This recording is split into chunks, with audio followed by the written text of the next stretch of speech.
Morning 5 o'clock వెళ్ళి walking చేయడం సేఫా కాదా? హాయ్, నేను doctor Nagarjuna Gottipati, interventional cardiologist, Shreshta hospitals Guntur. మనకి ఒక వయసు వచ్చిన వాళ్ళు, పెద్దవాళ్ళు మనకి వాకింగ్ ట్రాక్స్ కానీ ఆహ్లాదంగా డైలీ మార్నింగ్ 5 o'clock వెళ్ళి వాకింగ్ చేయడం, హెల్దీగా డేని స్టార్ట్ చేయడం మనం ఆనవాయితీగా ఉంటుంది. అది చాలా మంచి పద్ధతి. బట్ ఇప్పుడు చలికాలం తీవ్రత డిసెంబర్ జనవరిలో మన తెలుగు రాష్ట్రాల్లో బాగా తీవ్రంగా ఉంటుంది. సో దానికి కావాల్సిన జాగ్రత్తలు ఏంటంటే చూద్దాం. తెల్లవారుజామున 5 to 7 మార్నింగ్ తెల్లవారుజామున ఉండడం వల్ల ఏంటంటే హెల్దీగా మనకి సమ్మర్ టైంలో మనకి వేడి రాకముందే మనం వాకింగ్ కంప్లీట్ చేసుకొని ఇంటికి వచ్చేయచ్చు. అది వేడి తీవ్రత లేకుండా చూసుకుంటాం. అదే చలికాలం వచ్చినప్పుడు మార్నింగ్ 5 to 7 ఉన్నప్పుడు చలి విపరీతంగా ఉన్నప్పుడు ఆ చలికి చేతులు కాళ్ళు మామూలుగా చలికి ముడుచుకుపోవడము, ఆ చలికి బాగా కొంచెం ఇబ్బంది పడడం అదే చూస్తుంటాం. మనం తీసుకోవాల్సిన జాగ్రత్తలు ఏంటంటే మార్నింగ్ 5 to 7 కాకుండా కొంచెం పొద్దెక్కిన తర్వాత 7 to 8 మధ్యలో వాకింగ్ చేసుకోవడం. లేదు అంటే అది సాయంత్రం పూట అంటే 5:30, 6కి వాకింగ్ చేయడం. ఇది చేయాలి. ఎందుకు చేయాలంటే ఇప్పుడు చలికి ఏంటంటే చేతుల్లో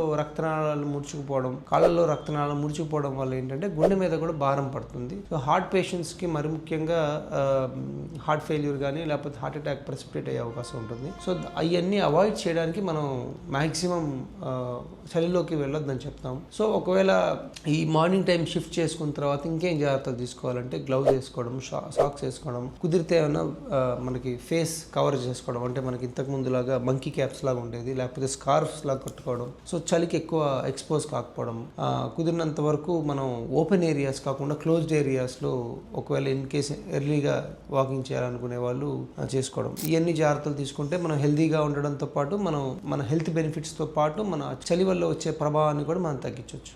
థ్యాంక్ యూ.